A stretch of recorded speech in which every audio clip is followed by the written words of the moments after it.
Actually, Tita Esther, sa totoo lang, yung pagkakita ko ng apat na persons with Down syndrome dun sa laptop ni Direk, buong buo na yung paniniwala ko. Ang inisip ko lang talaga, honestly, is ipagmalaki sila. Na kailangan din silang marinig, kailangan din silang makita, kailangan din silang pahalagahan. Kasi naranasan ko yun sa pamangking ko na pag nagpupunta ng mall, yung tingin mula ulo hanggang paa, nahihirapan, alam mo yung nasasaktan yung pamilya kasi kinupot siya. So sabi ko, eto na yung project na maganda for them. Honestly, andito si Miss Kate, di ba? Sinabi ko, kasi nung una Direk, di ba, ang ginawa namin dito ni Direk, bago namin ito binuo, humingi kami ng tulong sa DSAPI, Down Syndrome Association of the Philippines, Special Olympics, Best Buddies. Nakipag-meeting kami lahat sa founders, sa presidente, kasi gusto namin, gawin namin ng tama tong pelikulang to. Yung alam mo yon, gawin na natin big time, gawin na natin tama, lahat na naka ano sila sa amin, yung guidance nila. So yun yung ginawa namin. Honestly, to be honest yung pagkakita ko, ang unang pumasok sa akin, yung mga bata, yung kapakanan nila. Yung kumita, ibibigay ng Diyos yun. Maniwala ka sa akin. Itong mga batang to, gagawa ng history to itong December 25, itong 27. Ang galing-galing nila, kayang-kaya nila, Tita Esther. Kaya please lahat kayo dito, wag na hindi nyo to panunuorin. Dahil akala natin, hindi nila kaya, nagkamali po tayo. Ang gagaling nila. Yun lang po. Thank you, Ibiang. Direk, it took you 11 years para mag-materialize yung project na to. Of course, everybody knows 2017, you made such a big impact nung ginawa mo yung Kita-Kita. So why only now na parang although I'm sure this hindi pa man namin napapanood ito, kakaiba ito sa mga nauna mo nang ginawang pelikula. Ano ang in terms of siguro impact sa iyo bilang direktor na ikaw rin ang nagsulat? Ano ang dating sa iyo ng I'm Perfect? Yung Kita-Kita 2017 po yon, 2016 ko po sinulat. Pero yung I'm Perfect since 2009. Ang laki po talaga ng ginawa po sa akin ng persons with disabilities, with persons with Down syndrome. Lahat po sila dahil sila rin po humubog po ng character ko. Dahil kaya ako naging matibay bilang filmmaker dahil natuto din po ako sa kanila. Dahil mas sila, mas pinipili nila lagi yung kakayanan nila, gusto nila ipakita. Kailangan lang po may magtiwala. And kung nakita ko yon, sana kung ako man yung maging instrumento, maipalaganap ko yun sa lahat. So hindi ko talaga binitawan yung project.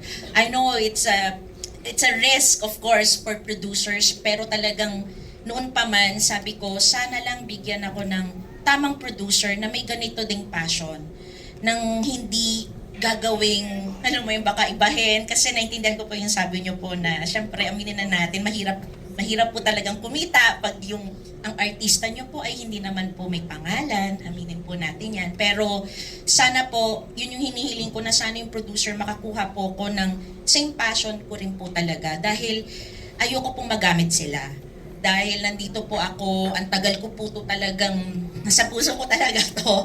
And gusto ko lang patunayan po sa lahat, yung maging included po sila sa atin. They are not wallflowers. Alam mo yon, parang hindi sila pang display. They are not symbols only. They are humans. They can be angry, they can experience love, hate, and everything else. Yun yung gusto kong sabihin. They can fall in love, they can be independent. Yun yung gusto kong mag-level up tayo. Di ba? So, yun po talaga yung gusto kong iparating sa mga tao. Kaya, nung gumawa po ako ng teaser, yung sinasabi po niya lagi na nakita po niya, yun po ng teaser. Nagpa-audition din po ako noon. Nang una ko pong Giro, si Andy Cruz. And in 2022, namatay po siya.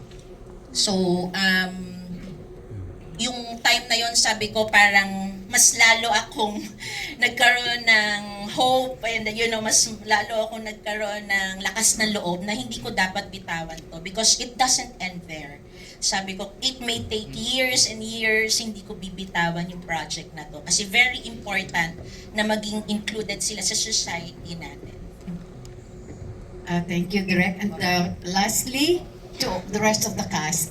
Of course, Vivica, si Sejan, Tonton, LT, Janice, Sylvia, Joey, Joel, and Mike.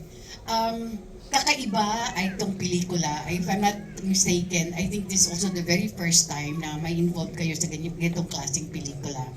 What was the experience at saka yung discovery like doing this film? Thank you. Sige. Tawag dito. Hello po. Napakaganda po ng question nyo. Yun yung gustong-gusto kong sinasagot. Kasi isa po rin po ako dun sa mga maraming tao na unang-una nag-iisip, paano nga ba? Paano ba? Mahihirapan ba sila? Mahihirapan ba ako? Magagawa ba nila? Makakaarte ba? Anong gagawin ko? Siguro dapat, as normal per se, ang tawag sa atin, dapat may maituro ako sa kanila. Dapat matuto sila sa akin. Kasi dapat ako'y nakatayo doon. Though sila ang bida, pero supporting ka nga. So supportahan mo po sila. Pero nagkamali po ako doon. Kasi nung ginagawa na po namin yung movie, surprisingly, ako po yung may mga natutunan sa kanila. Natuto po ako ng ang patience talaga importante sa bawat oras ng waking hours natin habang gising tayo. Tapos, resilience. Kasi hanggat nakatayo sila, gagawin nila kung ano yung alam nilang gagawin. Na tinuro sa kanila, nagagawa po nila. Kaya pala nilang umarte.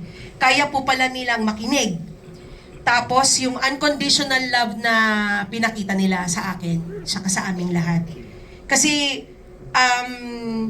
yung mga ibang tao, pag sinabi unconditional love, magmamahal ka ng kahit ano yan. Kahit ano sila, nahihirapan ka o hindi, mamahalin mo. Sa atin, meron pa tayong choice minsan eh. 'Di ba? Pero sa kanila, hindi. Yun yung pinapakita nila, yun yung nakita ko, naaral ko, na naituro nila sa akin. Palagay ko kaya po nila kayang maibahagi yun kasi coming from their parents. Kasi yung mga magulang talaga nila, I salute you guys. Iba po ang pagmamahal na kayang ibigay ng mga magulang sa katulad nilang mga persons with Down syndrome.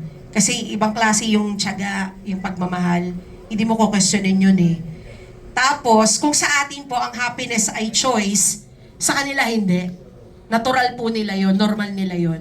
So, kung papasok po ako, pupunta po ako ng taping na malungkot ako, pagod ako, puyat ako, pagdating mo doon, hindi ka pwedeng umarte. Kasi mahahawa ka sa kanila eh.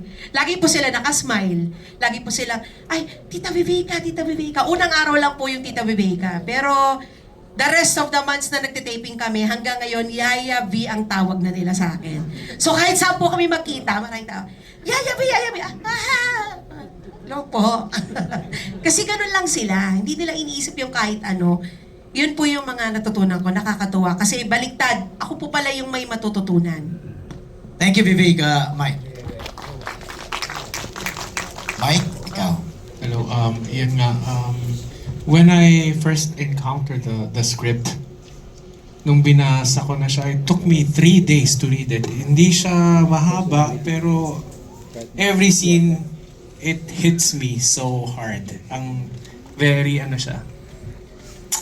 very totoo at heartfelt. Kumbaga, iyak ako ng iyak nung for 3 days na hindi dahil malungkot siya, pero you will feel the spectrum,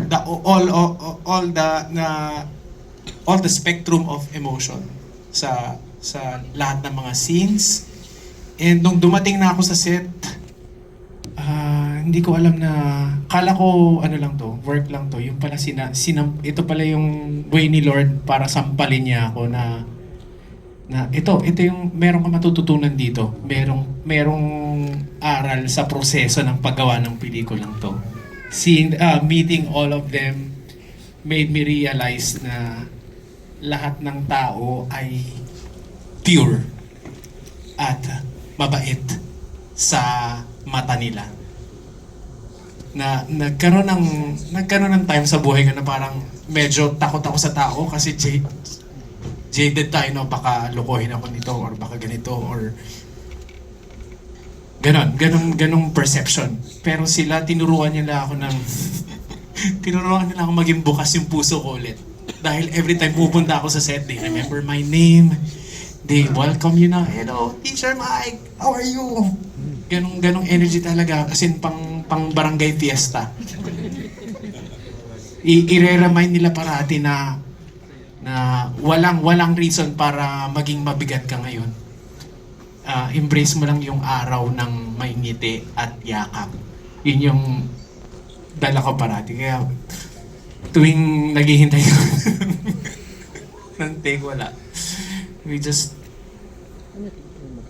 pinapanood lang namin sila enjoying the process na nagsushoot sila na they were given this task to be an actor for MMFF.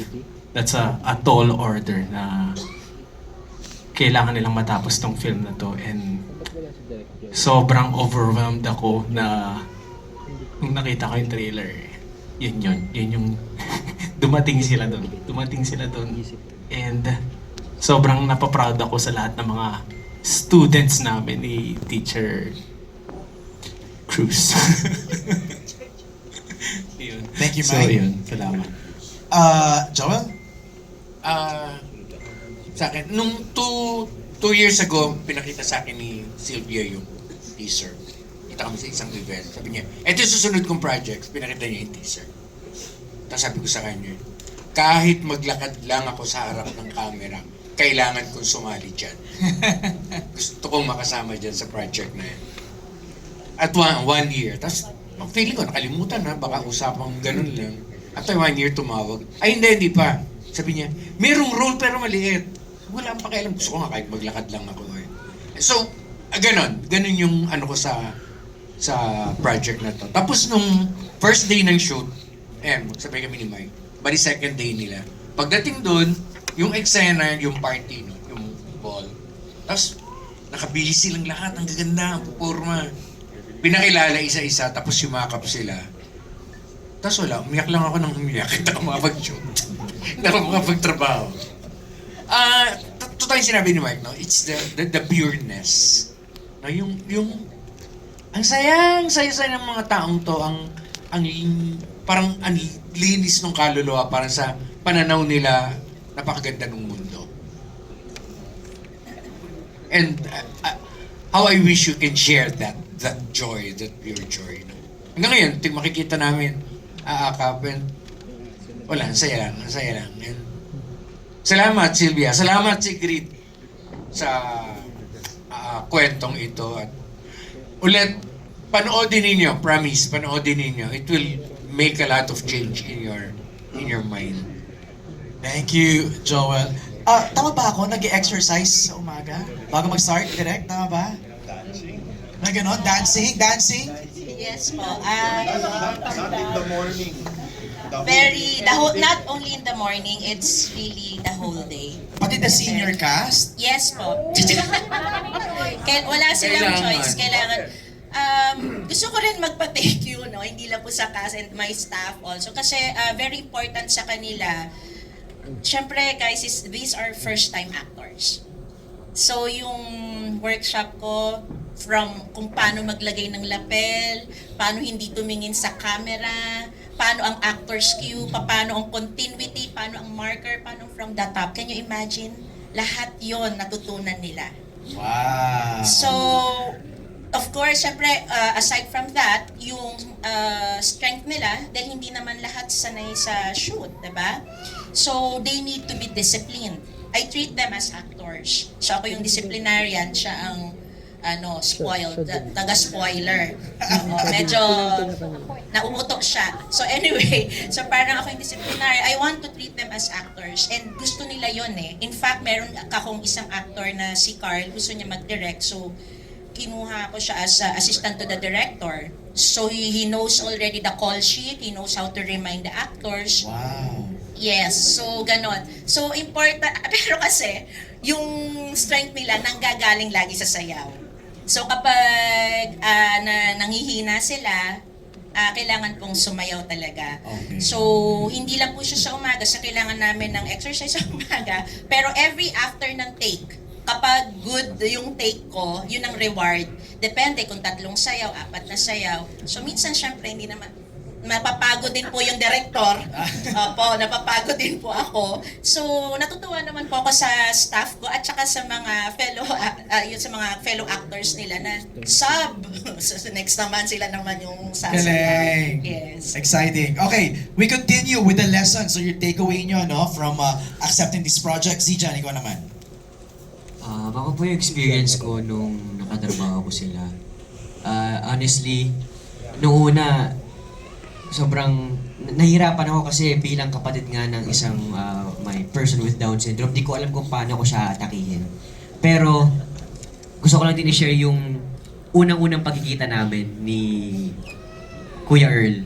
Parang pagkakita ko sa kanya, pagkapasok ko pa lang dun sa room, tinawag niya na kagad ako sa pangalan ko na Ryan, hindi Zijan.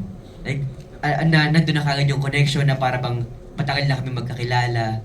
Kahit po si Cristel, si Jessica, nandun na rin yung closeness namin kasi sinasabi niya sa akin palagi, uy, pinapanood kita dati sa May Bukas pa, si Santino, ganyan, na ngayon magkatrabaho na tayo. So, parang nakakatabaho ng puso na nawala yung pag-aalinlangan ko sa sarili ko na paano ko ba gagawin to.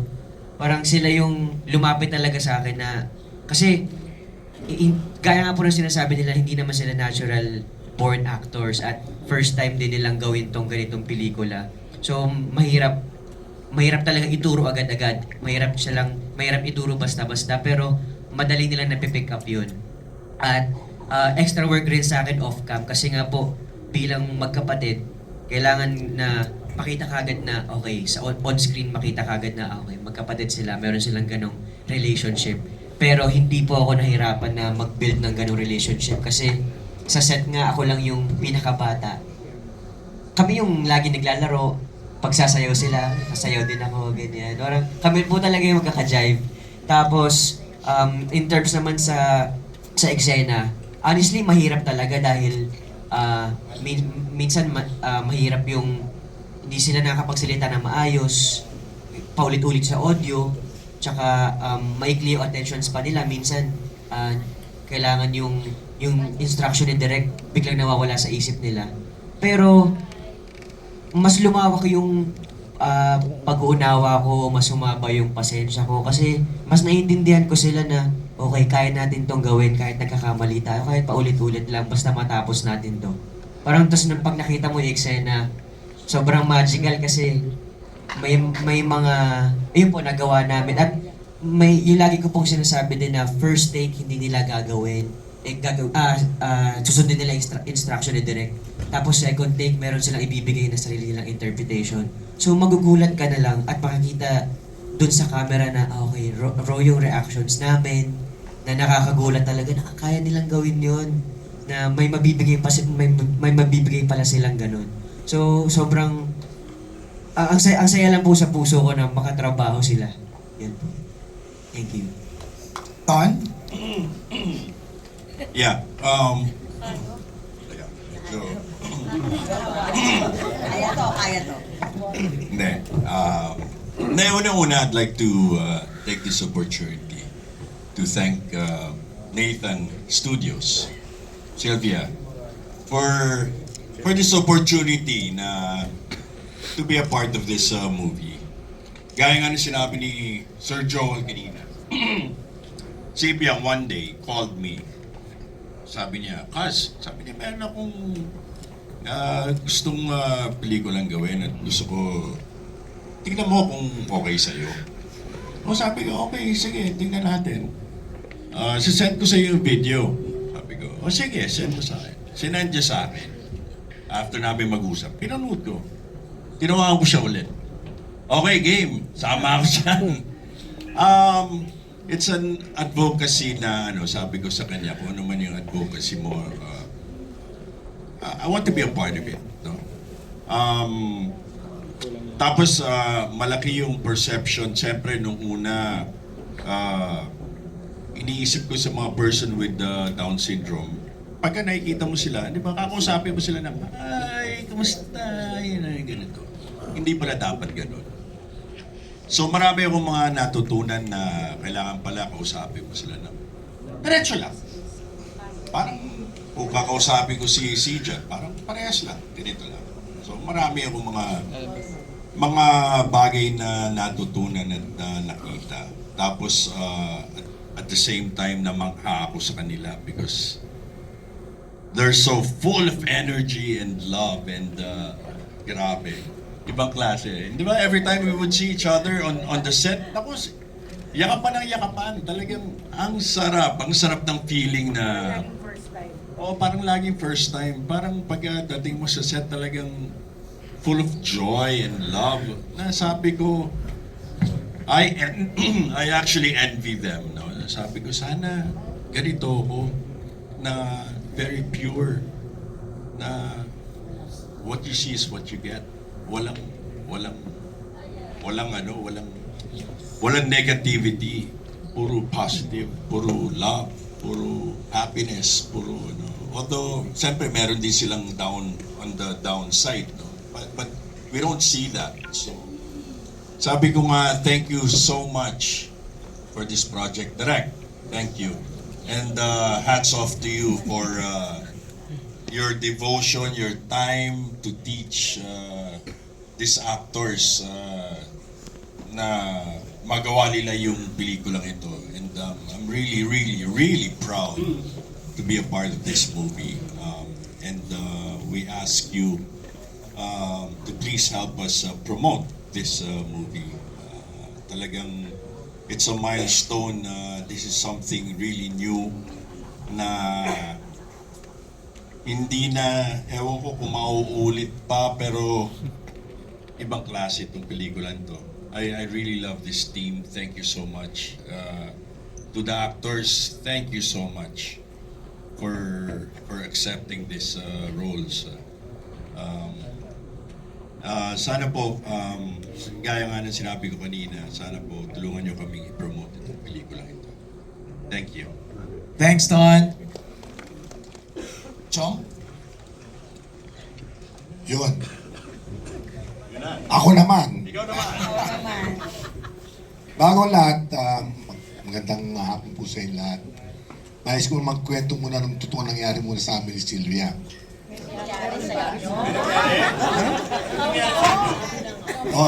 Maging bahagi bago natuloy ito. Yan. Correction. Inalok sa akin ni Sylvia to. Nataon na marami akong ginagawa. Pa-schedule siya ng pa-schedule, patas ako ng patras, hindi pwede. Hanggang sinabi niya sa akin na, sige, walang yaka, tatanggalin na lang kita rito. Isa lang po sinabi ko sa kanya, subukan mo magsasabunutan tayo sa kalye. Sabi ko. Dahil gusto kong gumanap dyan, dahil gusto kong ma-experience kung paano. Kidding aside, alam mo, dito nakita ko ang isang bagay na nagpalino ng aking isipan. May kasabihan sa Biblia na nakita ko sa Biblia nga po, nasabi sa akin. Ang sinasaad, the hands that moves is more holier than the mouth that speaks. Mas maganda na ang taong gumagawa ng mabuti kaysa nagsasalita lamang.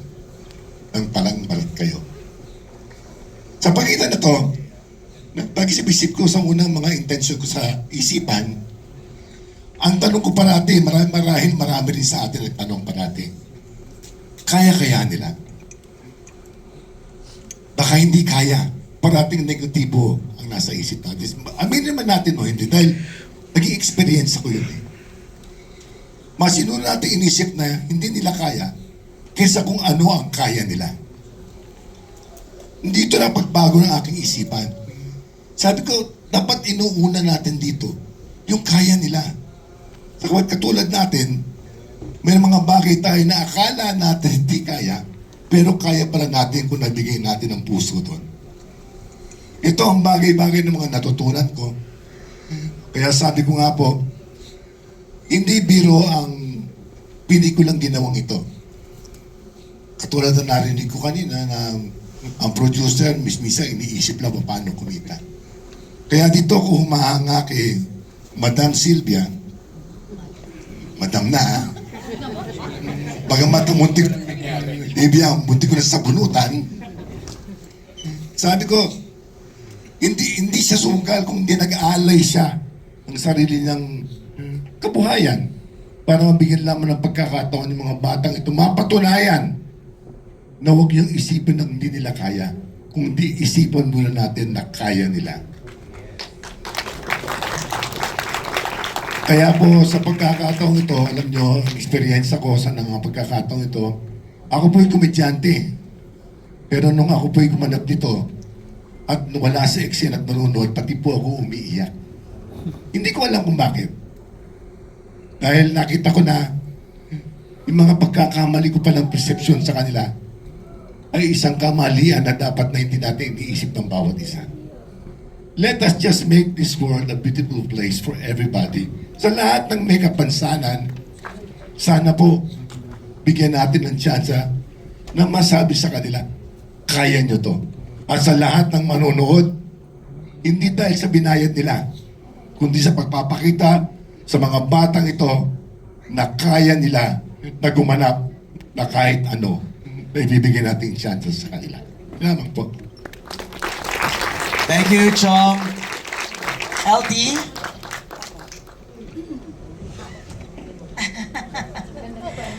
Bakit? Ikaw talaga. Unang-una ho, nung in-offer ni Ibiang, kasi matagal na po kaming nagsasama sa pagsilip, pagtingin ng mga pelikula, magkasama po kami as distributor, mag-partner po kami doon. So kahit papano, nung ito din ang gagawin, itong pelikula na to, so sinabi ko sa kanya na may mga pelikula kami kasi hindi natutuloy na kaming dalawa. Pero ngayon, finally, ito ngayon, natuloy. At meron din naman po akong konting tinaya. Okay. Gusto ko lang sabihin na yung TFO ni LT. As part of investment, then investor ng konti lang po dito sa pelikulang to, because naniniwala ako na talagang ito ay merong tusok sa puso ng lahat. Yung storya, yung pagiging, yung experience with them. Unang-una rin kasi katulad ni Sylvia, meron siyang mga kaibigan, relatives, at siguro naman din po tayo may mga kaibigan, relatives. Ako din po, meron po akong kapatid with autism and retardation. At alam ko po yung sinasabi ng lahat na nakakahiya, yung maraming experiences. But para sa akin, yung experience ko with the actors here, yung pinaka very true, totoong-totoo, very pure, at saka very being kung sasabihin natin sa pagiging isang aktor. Yun ang talagang sinishare nila sa amin lahat. Yung pagmamahal, yung lahat ng positive nga, o hindi mo mararamdaman na kung kahit na meron kang problema, pagkasama mo sila, puro yun happiness at joy lang ang ibibigay nila sa iyo. So yun din ang nangyayari sa amin kapag kasama namin sila. Kaya nagpapasalamat ako, naging parte ako ng isang pelikula na ganito. Meron din kaming, marami din kaming mga pinagsamahan na iba pang mga pelikula na lagi nga ang Nathan parang naging tatak na rin nila na talagang kahit na yung ibang klase ng tema ng pelikula ang kaya at gagawin at ipuproduce lamang nila. So isa ito sa palagay ko na pinaka-unang-una na magbibigay ng magandang tatak for Nathan Films. Yun. Thank you, LT. Janice? Ako, hindi po talaga ako kasama sa movie ito. Wala talaga. Wala ako sa radar nitong si Sylvia Sanchez. Pero nung nasa US kami for the MIFF earlier this year, kami magkakasama kami. Pero si LT madalas kong kasama. So sabi niya sa akin, isasama na nga kita. Sabi ko, saan? Sabi niya, hindi, basta isasama na kita. So kasama namin si Ibiang. Meron siyang pinakita. Sabi niya, pakita mo. pinakita ni Ibiang sa akin. Alam mo, naiyak ako talaga. Sabi ko kay Ibiang, syempre may murang kasama. No? Gusto ko kasama ako dyan. Tapos sabi na, gusto ko itang isama, pero maliit lang yung role. Syempre, dahil quotation queen din ako, sabi ko sa kanya, there are no small roles. Only small actors. Ipasok ko yung sarili ko sa pelikulang ito. Sabi ko sa kanya, hindi siya issue sa akin. I fell in love with the project because it was worth falling in love with. Diba? And you know, working with these kids, kaya lang sabi lang lahat. There is so much joy, there is so much innocence, so much purity. And you know, when they look at you, wala silang judgment sa'yo. Wala silang pakialam kung sino ka, kung anong nakaraan mo. Wala silang pakialam kung mataba ka, payat ka. Wala sa kanila, pare-pareho yun sa kanila. And if only we could see the world through their eyes, we would be better people. Gusto ko lang ikwento ha, kasi ito talaga, papasalamat ko MJ dito sa Nasa Metro Manila Film Fest, MIFF kami last year sa US. Nasa hotel ako, nasa lobby, biglang dumating yung dalawa, sinusugod ako, sabi ni LT, Biang, eto na. Alam mo yung mukhang mga sanggan.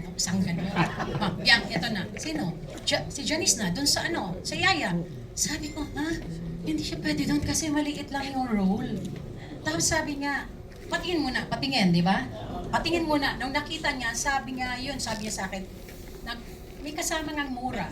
Sasama ako dyan. Sabi ko, siyempre, hindi na ako nakaangal sa dalawa, di ba? Sabi ko sa kanya, siyempre, Janice, wala ka talaga sa isip ko. Maliit yung role, pag gusto kong i-produce ka, gusto ko maganda yung role mo. Sabi niya, there's no small role, only small actors. Ginanon ako. So sabi ko, tapos si Lorna nandiyan, sama na yung dalawa, di ba? Parang merong dalawang butangera nasa harap ko na talagang sinusugod ako. Sabi ko, sige. Dito na, pag-akyat ko, 3 a.m. doon sa US. 3 a.m. sa'yo, no? Direct, sagutin mo ako. Sabi niya, emergency. Takot siya sa emergency. Sabi ko, direct, miyaya na tayo. Sino? Si Janice de Belen. Yung role na yun maliit lang. Direct, habaan mo na yung role. Sige na. Palakyan mo yung role. Kasi nakakahiyang maliit lang talaga. Sigurado ka bang si Janice? Sabi, meron pa bang susunod na gaganitohin mo ko? Kasi yung una, si Joel nga, ilagay mo si Joel sa radyo. Walang role. Kahit daw nangyari kay Janice. So, yun yung ganito, na kompleto yung pelikulang to, hindi sa pilitan, kundi sila mismo. Inaaway po nila ako, sa pilitan po ito. Sa ganda po ng role. Basta mapapanood nyo yung sa 25 bakit. Sandali, bakit ko naman naisip naman itong kulitin, di ba? Kasi di ba nabasa ko yung script. Sabi ko, kahit ako po, pag in-offer sa akin, tatanggapin ko. Because nga, hindi talaga sa liit ng ng mga, yung bigat ng eksena, kung ano yung rason na naging ito siya dapat, si Yaya Claring ito, yung siya yung dapat na maging ganun, kahit na sino pang aktor, tatanggapin yung role na yon. Malalaman nyo rin pag napanood ninyo. Diba? Dati tinatanong, abangan ninyo. Dati tinatanong ako, ano yung Bakit paborito naging mo? si Flor de Luna? Yes, anong paborito mong teleserye? Sasabihin ko Greatest Love. Ano yung paborito mong pinakamaganda mong pelikula na nagawa? Sasabihin ko, ganito, pero ngayon, walang pagdadalawang salita, walang dalawang isip, sasabihin ko, pinakamagandang pelikula ko nagawa. Mula noon hanggang ngayon, I'm perfect. Nakakahiya naman dun sa mga... Thank you. Nakakahiya naman dun sa mga ibang... Hindi, maganda. Ang dami ko maganda, pero ibang klase ko. Basta. Alam niyo, sarap niyo lang pakinggan.